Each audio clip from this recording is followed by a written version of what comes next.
Muito bem, alunos, muito bem, alunas, sejam todos bem-vindos, todas bem-vindas a mais uma aula da disciplina de Introdução à Economia com o professor Ademison Lisboa. Hoje nós vamos falar sobre síntese do pensamento econômico, vamos falar um pouco dos autores, desses personagens que fizeram, que estudaram a economia, que discutiram, que criaram características, desenvolveram e fizermos chegar até o momento que estamos hoje, certo? Então, nós vamos falar aqui de dois conceitos que é super importante no termo, né? Ou seja, que são duas áreas da economia, que é a macroeconomia e a microeconomia. Nós vamos falar um pouco sobre cada um desses conceitos e na tela deixei aí de uma forma bem mais simples, né, o que seria esse conceito de uma forma mais direta, o que cada uma dessas áreas estuda, né? Então, a macroeconomia, ela estuda de forma ampla e global, né, a economia, ela estuda a economia como um todo, enquanto a microeconomia estuda os detalhes, os indivíduos, ou seja, pontos mais específicos, até mesmo regionais. Quando nós falamos aqui de macro e microeconomia, a própria palavra já nos remete a algo grande e a algo pequeno. Quando nós falamos de macro, que nós estamos falando de algo mais global, nós estamos aí levando em consideração os vários setores da economia, os vários elementos que compõem a economia, né? E ele estuda de uma forma bem mais ampla, né, de todo o complexo, né, da ciência econômica, toda a parte de flutuação. Podemos dizer também que a macroeconomia ela ocupa-se de analisar a curto prazo, especialmente no que se refere à maximização do produto e também à minimização de empregos, fatores produtivos, a inflação. Então, a macroeconomia ela envolve bem mais itens do que a microeconomia. Dentro desses estudos, né, dessas análises que a macroeconomia faz, elas estão aí análise do equilíbrio parcial, né, que estuda toda a parte de mercado isoladamente também, não levando em consideração as possíveis interferências dos demais mercados. Ela trabalha a análise de equilíbrio geral, né, que aí considera-se a interdependência de todos os mercados, né? Então ela faz essa análise de forma parcial e ampla, né, que é a forma geral. Ele também, dentro desse estudo da macroeconomia, ele tem algumas metas políticas. Essas metas políticas justamente para estabelecer, né, critérios macroeconômicos, onde o governo sempre tem, né, metas a alcançar, e esses objetivos, essas metas, elas são apresentadas de várias maneiras. Então, nós temos aí, por exemplo, o nível de emprego, né, que deve ser levado em consideração. Nós falamos muito, por exemplo, agora recentemente, nós estamos falando sobre o índice de desemprego devido à pandemia. Então, nesse momento que nós estamos passando, a economia ela está sendo estudada de forma ampla, né, de forma global, porque é algo que impactou não um setor econômico específico, mas todos os setores. Então, nós falamos aí a primeira coisa que se levou em consideração, que afetou diretamente, foi a questão de empregos. Então, à medida que a gente tem a perda de emprego, ou seja, o aumento do desemprego, nós começamos a ter outros problemas. Então, nós temos aí, por exemplo, a estabilidade de preço, estabilidade econômica, a distribuição equitativa de renda, o poder de compra da população, né? E o crescimento econômico também do país, porque o que move um país justamente essa distribuição de renda, essa geração de emprego, né? Então, o que é produzido dentro do país. Então, diante da situação em que nós estamos, tudo se houve, pelo menos grande parte do setor, houve um impacto muito grande, um impacto negativo, onde se reduziu de forma drástica produções, entre elas até produções muito básicas, e aí essa redução de produção de um determinado produto faz com que esse produto fique escasso e, consequentemente, quanto mais escasso o produto, mais caro ele vai ficando como, por exemplo, o arroz e a carne, que nós estamos enfrentando aí uma alta no preço, né? Para o consumidor final. Então, a macroeconomia, ela estuda todo esse ambiente, enquanto a microeconomia, ela se atém a um determinado item ou determinado comércio. Então, por exemplo, aqui na nossa região, nós vamos fazer um estudo do cacau, por exemplo, por mais que seja de forma ampla, internacionalizada, que a gente exporta a amêndoa para vários países, mas nós estamos falando de um único item, de um único produto, de um único tipo de comércio. Então, são considerado a microeconomia, tá certo? Seguindo no nosso slide, nós temos aqui os métodos das ciências econômicas, né? Nós temos 3 aspectos que devem ser levados em consideração quando se falamos em economia. Então, levando em consideração os 2 conceitos, né, que falamos anteriormente de macro e microeconomia, nós temos que levar em consideração o comportamento humano, a relação entre preço e consumo e a relação entre crescimento da economia com um produto em especial.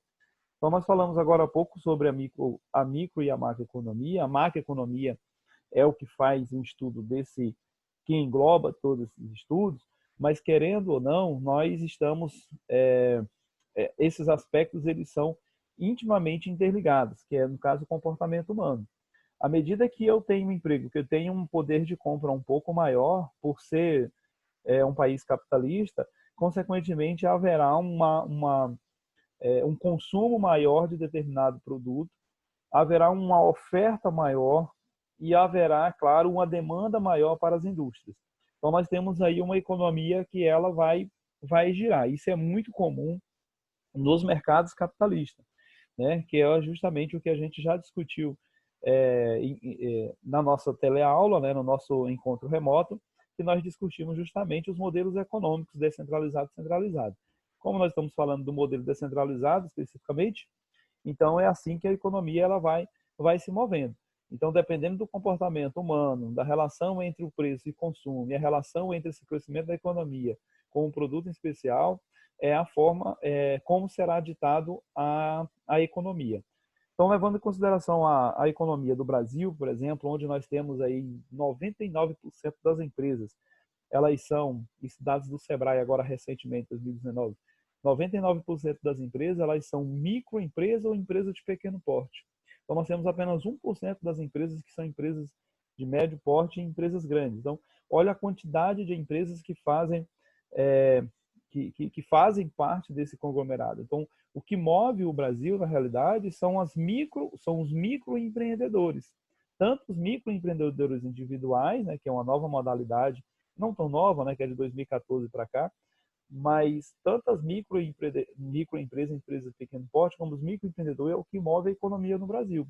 Uma vez esses microempreendedores eles não têm como produzir ou como prestar os seus serviços ou até mesmo como trabalhar, a economia ela vai sofrer um impacto absurdo, porque nós temos aí as microempresas, elas têm aí a participação de mais de 50%, se não me engano, 57% de participação na economia do Brasil, e isso é algo muito grande.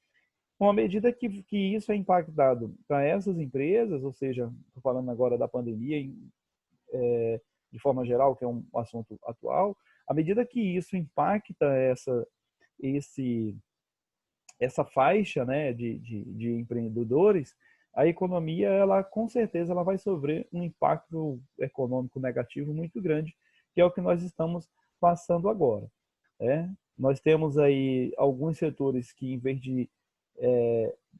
de cair, crescer, que é o caso do agronegócio, né, que a gente não parou, né, a agricultura, e aí, à medida que os outros países começaram a se fechar, elas começaram a importar mais produtos do que produziam. Então, o Brasil, nesse sentido, o Brasil se saiu bem, né? O que evitou aí talvez uma tragédia maior na nossa economia foi justamente a parte da economia, né? Da agricultura, né? Não só a agricultura, mas o agronegócio como um todo. 2 pontos também dois conceitos que é importante também sobre a questão da economia que nós precisamos ver é sobre a economia positiva e a economia normativa, né? Isso é até assunto da nossa prova. Então, o que seria a economia positiva e a economia normativa? A economia positiva, ela analisa fatos sociais, ou seja, fatos do dia a dia, do comportamento humano, do comportamento dos consumidores, né? De como, de como os consumidores estão se comportando diante do mercado, o que estão comprando, certo? Então, a economia positiva, ela cria essas teorias, né? No caso, por isso que está falando, analisa fatos sociais, teorias e análise econômica. Então, ela cria essa teoria econômica, né? E faz uma análise desse comportamento, né? Da onde está saindo o dinheiro, da onde está saindo a demanda, né? Da onde está surgindo tudo isso, o que o, a população está fazendo nesse momento. Se nós formos ver sobre aquela pirâmide de Maslow, né, que é uma pirâmide das necessidades humanas, nós temos aquela pirâmide e ela funciona super bem, ou seja, a ideia é super interessante. Então, à medida que a população ela tem a necessidade fisiológica, que é a base da pirâmide. À medida que a população ela atende aquela necessidade fisiológica dela, que é de comer, de casa, né? Necessidade de estar em casa, de dormir, ou seja, aquelas necessidades que são necessárias para a sobrevivência, a partir de que aquilo é atendido, ela passa para uma nova fase, que é a fase de segurança. A partir da fase de segurança, ela parte para uma fase social. O que seria uma fase social? Segurança é manter o emprego, manter a casa, manter, né, a parte básica, a parte de segurança é fazer isso, e a parte social seria uma parte além daquilo que é desnecessário. E aí é onde começa a entrar as coisas mais supérfluas, né?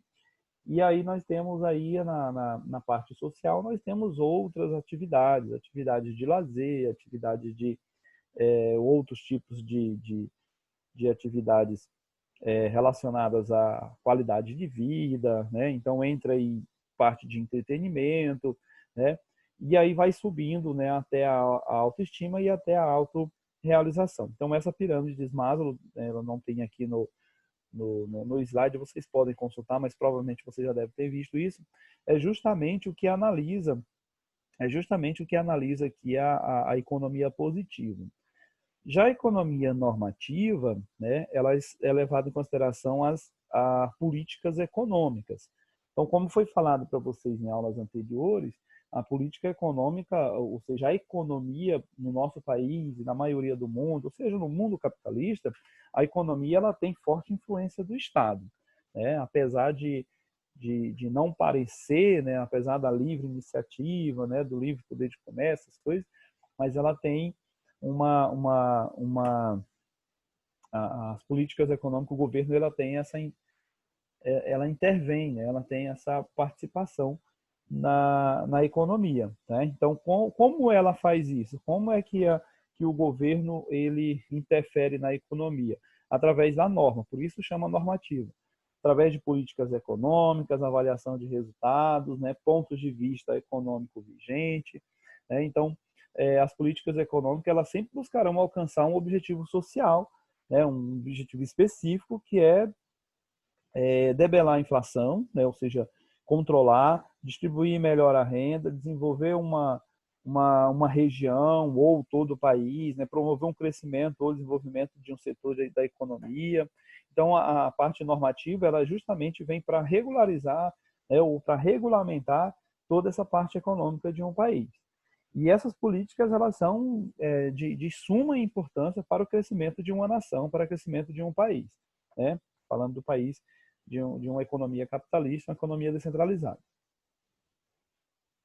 Continuando no nosso slide, nós vamos falar um pouco agora sobre essa história, né? É claro que existe inúmeros autores, inúmeros personagens, né, que contribuíram para a ciência econômica, para o que ela é hoje, mas nós vamos falar de alguns aqui que são bem conhecidos, que merecem um certo destaque, né? E a síntese do pensamento econômico ela acontece assim: a história do pensamento econômico pode ser analisada desde as correntes filosóficas, né, da antiguidade até as ideias contemporâneas. Surgiram ideias e sistemas conflitantes que iam do liberalismo total até o intervencionismo completo, certo? Então, assim, nós tivemos aí uma longa caminhada para que nós chegássemos ao que nós estamos hoje. Não significa que o modelo que nós estamos vivendo hoje, vivenciando, é o modelo perfeito. Não, não significa isso. Mas existem inúmeras outras formas. E a economia, ela é uma ciência mutante. A cada momento, ela muda. A cada crise, ela cria novos atributos, novos artifícios para que as gerações futuras elas possam sair daquela situação.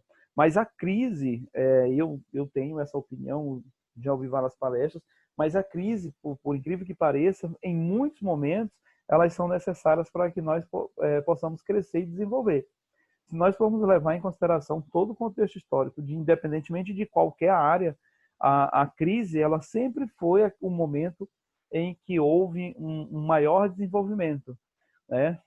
Não deveria ser assim, mas é assim que acontece. O ser humano é assim, então é algo que já é natural do ser humano. Quando você passar por uma determinada crise, você desenvolver algo para poder superar aquilo. E sempre é assim, né? Se nós formos pegar aí histórias, até mesmo da Bíblia para cá, sempre vamos ter essas histórias de superação, de crise e superação, e de como foram enfrentadas aquelas crises. Inclusive, na própria Bíblia, tem vários relatos, né, da ciência econômica que é adotado ainda hoje, né, como, por exemplo, a administração dos armazéns, né, ou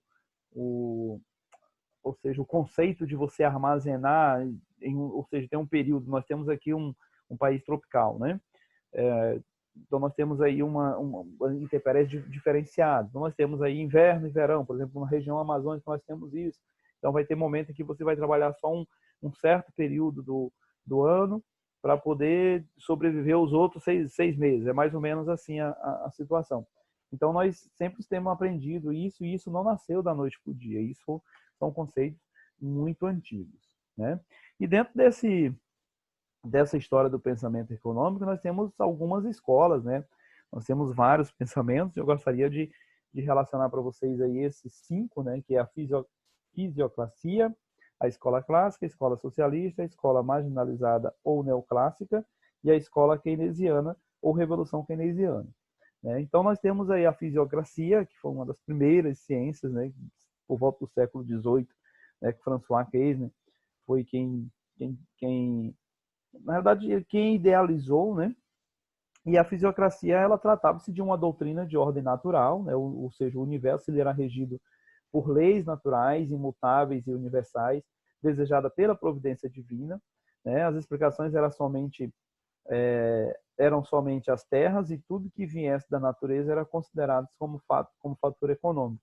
Então, a fisiocracia ela era baseada em que tudo que tinha naquele momento, tudo que era possível para aquele momento, ela vinha de uma providência divina, ela vinha de Deus, dos deuses ou de quem, ou no que eles acreditavam no momento. Ou seja, era algo natural e que eles não poderiam interferir naquilo. Então, se a terra trouxesse frutos, então eles deveriam se alimentar daquele fruto, né? E aí ele tinha essa ideia de que tudo que vinha da natureza, né, era suficiente para a sobrevivência, né, e consequentemente aquilo era considerado um fator econômico. Na escola clássica, né, ela já era de cunho mais liberal, né? O marco inicial está relacionado a Adam Smith e David Ricardo, né? Que para esse autor as leis naturais têm como princípio regulador a livre concorrência exercida pelos agentes econômicos. Inclusive Adam Smith é considerado o pai da economia moderna, né? É ele que defendia toda essa parte liberal de que as pessoas tinham o direito e a livre iniciativa de criar o que quer, vender o que quer, produzir o que quisesse, mediante a força de trabalho deles, né? Então era uma ideia diferente da próxima escola que nós vamos falar, e ele tinha como principais características a divisão do trabalho, o aumento da produção, a natureza como fator originário, né?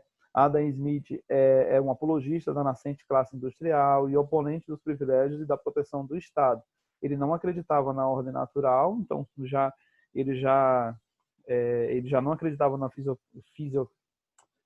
fisiocracia, né, dos negócios, e ele também confiava no esforço individual. Então, para Adam Smith, a força de trabalho do próprio ser, ou seja, o ser era responsável pela sua própria produção, pelo seu próprio sustento. E isso se deu justamente quando começou a parte industrial, né? Quando começaram as indústrias é, já a começar a se desenvolver.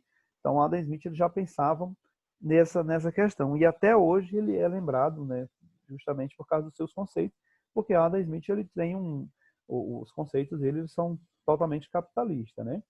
Bom, nós tínhamos aí ainda o Thomas Robert Malthus, né, que também ele colocava a economia em bases empíricas, ou seja, você já deve ter ouvido falar nisso, que é aquela economia que você aprende baseado no conhecimento das gerações anteriores, e aquilo é passado de geração para geração.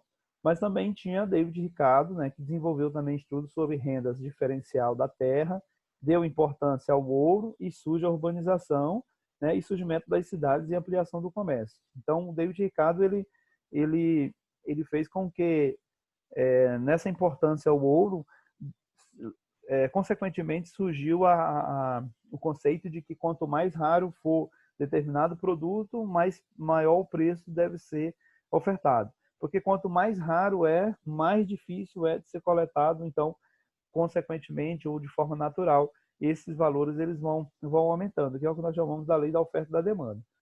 E também sobre grandes transformações sociais, políticas e econômicas, né, que surgiram nessa mesma época aí.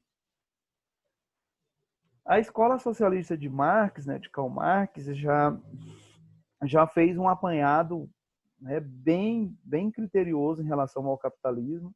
Ele já Karl Marx ele não se convencia de que o capitalismo era um modelo econômico adequado, né? Ele não aceitava. E o socialismo ele é uma corrente ideológica, no oriundo do século XIX. O pensamento é fruto de um momento no qual o liberalismo, né, liderado por Karl Marx, por David, né, e outros autores aí, né, onde o momento no qual o liberalismo era a ideologia predominante na sociedade ocidental, marcando intensamente as conquistas capitalistas da Revolução Industrial. Este contexto solidificou o poder da burguesia na sociedade contemporânea, caracterizando uma fase da história da humanidade na qual a produção industrial ganhou grande incremento e junto com ela veio uma forte exploração do trabalho em favor do lucro. Então, Karl Marx ele não concordava com o liberalismo, e o liberalismo ele estava muito forte no momento, porque na ideia dele, devido a essas conquistas as conquistas capitalistas, né, que foi justamente na primeira Revolução Industrial, naquele momento, os patronos, ou seja, os burgueses, os que tinham mais poder, exploravam a mão de obra barata, né, dos seus operários para poder obter cada vez mais lucro.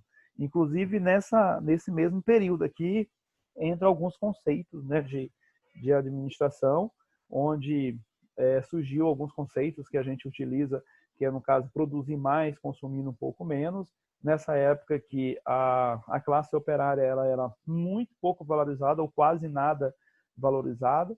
Eles tinham como principal elemento não só as máquinas, né, mas quem operava eram parte desse maquinário, eram trabalhos, geralmente trabalhos duros, e isso era explorado de uma forma muito agressiva, né, para a época. E Karl Marx não concordavam com isso. É tanto que em uma das suas falas, das suas obras, né, ele fala que o capitalismo iria se destruir por si só, que ele não acreditava nisso. Então, na ideia dele do socialismo, ele tem as principais características do socialismo de Karl Marx, que ele fazia os meios de produção, eles tinham que ser socializados. Então, na ideia dele, do socialismo, toda a estrutura produtiva são de propriedade da sociedade gerenciados pelo Estado. Toda a riqueza gerada pelos processos produtivos ela deveria ser dividida entre todos. Então, assim, tudo que produzisse, independentemente dessa mão de obra, ela tinha que ser dividido igualmente. Por exemplo, como se vocês estivessem na sala de aula, né? E aí vocês estudassem, e aí ia fazer a prova, e aí os que estudaram mais tirassem 10, os que estudaram menos tirassem nota um pouco mais baixa, nota tipo 7, por exemplo. E aí o que que a gente ia fazer? Ia pegar todas essas notas, somar e dividir pela quantidade de todos os alunos e aí atribuir uma nota padrão para todos dentro da sala. Então isso seria mais ou menos a ideia dele, né, dos meios de produção socializados, independentemente de força de trabalho, que era o diferente que Adam Smith defendia. A outra característica seria a inexistência da sociedade dividida em classes, né? Não existiria somente uma classe, né, que era dos proletários. Não existem empregados nem patrões, ou seja, todo mundo trabalhasse aí em forma de comum acordo, é o que nós conhecemos hoje como cooperativismo. Não existe o patrão, na realidade todo mundo trabalha no mesmo nível, né? Todo mundo trabalha igualmente e as despesas e os lucros seriam divididos também igualmente, assim como os meios de produção. Uma terceira característica seria a economia planificada, né, e controlada pelo Estado, ou seja, o Estado realiza o controle de todos os segmentos da economia e é responsável por regular a produção, né, e o estoque, né, o valor do salário, o controle dos preços e etc. E não há concorrência ou variação de preços. Ou seja, a economia planificada que é defendida pelo socialismo é justamente todo mundo ganhar igual, independentemente do seu nível de estudo, grau, né? Ou seja, independentemente de qualquer coisa que fosse, você teria que receber igualmente a todos os outros e o Estado regularia toda a produção, todo o estoque e também o seu consumo, né? Então, se você, por exemplo, tivesse em um país que tivesse essa característica socialista, você deveria controlar. Então, por exemplo, o país ele te dá ali, por exemplo, uma barra de sabão você vai ter que usar durante 30 dias. Então, se você acabar com ela antes, você vai ter que esperar dar os 30 dias. É igual ao nosso salário, mais ou menos assim, né? Então, você tem um salário, você tem que trabalhar para que esse salário dure os 30 dias para até você receber o próximo salário, né? Então é mais ou menos essa forma da economia planificada trabalha, né? Então ela controla a produção e também não pode controlar e não pode produzir muita coisa. Uma outra característica também da economia planificada, né, na caixa da produção, é que você não tem a livre iniciativa. Então você não pode abrir um negócio sem autorização do Estado, sem autorização do governo. Então, por exemplo, eu quero abrir uma hamburgueria. Não, o governo ele vai dizer, não, já tem hamburgueria demais, você tem que abrir outra coisa. E aí o governo vai fazer ali um apanhado para saber o que é necessário, o que está precisando naquele momento.